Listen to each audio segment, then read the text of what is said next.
নমস্কাৰ এই মুহূৰ্তত জনাই আছোঁ এটা ডাঙৰ খবৰ এবাৰ দলবদ্ধ কামনাৰ বলি হ'ল এগৰাকী কিশোৰী 12 বছৰীয়া কিশোৰীক পূৰ্ব পৰিকল্পিতভাৱে দলবদ্ধ ধৰ্ষণ কৰাৰ এক ভয়ংকৰ অভিযোগ উত্থাপন হৈছে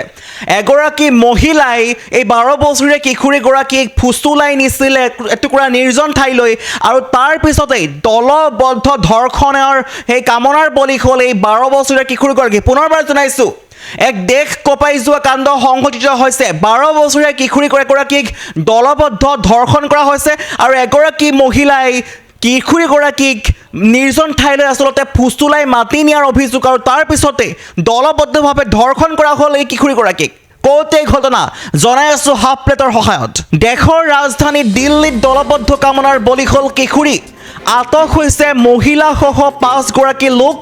সম্পূৰ্ণ পৰিকল্পিত আছিল এই ধৰ্ষণ কাণ্ড অভিযোগ অনুসৰি সম্পূৰ্ণ পৰিকল্পিত আছিল এই ধৰ্ষণ কাণ্ড এগৰাকী মহিলাই কিশোৰীগৰাকীক নিৰ্জন ঠাইলৈ ফুচুলাই নিয়াৰ পিছতেই দলবদ্ধ কামনাৰ বলি হোৱাৰ অভিযুক্তই কিশোৰীগৰাকীক লৈ অনাৰ বাবে মহিলাগৰাকীক টকা দিয়াৰ অভিযোগ উত্থাপন হৈছে আৰু আৰক্ষীয়ে ইতিমধ্যে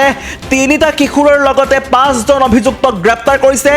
2 জানুৱাৰীত সংঘটিত হৈছিল এই নিৰ্লজ্জ ধৰ্ষণ কাণ্ড আৰু তাৰ পিছতেই 5 জানুৱাৰীত কিশোৰীগৰাকীয়ে বান্ধৱীৰ আগত এই কথা ব্যক্ত কৰাৰ পিছতে এজাহাৰ দাখিল কৰে পৰিয়ালে পুনৰবাৰ জনাইছোঁ এই মুহূৰ্তত দেশ কঁপাই যোৱা এটা ধৰ্ষণ কাণ্ড বুলি ক'ব লাগিব দেশৰ ৰাজধানী দিল্লীত দলবদ্ধ কামনাৰ বলি হ'ল এগৰাকী 12 বছৰীয়া কিশোৰী আৰু এই ধৰ্ষণ কাণ্ডত আটক হৈছে মহিলাসহ 5 গৰাকী লোক সম্পূৰ্ণ পৰিকল্পিতভাৱে ধৰ্ষণ কৰাৰ অভিযোগ উত্থাপন হৈছে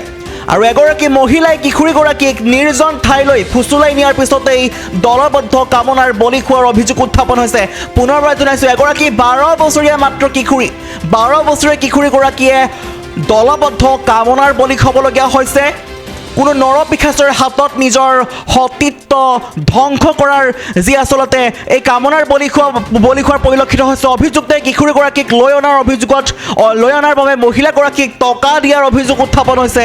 এগৰাকী মহিলাই এই কিশোৰীগৰাকীক নিৰ্জন ঠাইলৈ ফুচুলাই নিয়াৰ পিছতেই দলবদ্ধ ধৰ্ষণৰ বা কামনাৰ বলি হ'ল এই 12 বছৰীয়া কিশোৰীগৰাকীক আৰু আৰক্ষীয়ে ইতিমধ্যে 3টা কিশোৰৰ লগতে 5টা অভিযুক্তক গ্ৰেপ্তাৰ কৰিছে বুলি খবৰ আহি পৰিছে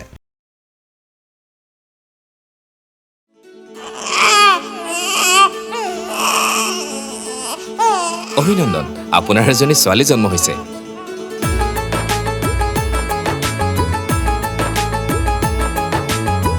লাহি পাহি এজনী পৰি আহিলে ঘৰখন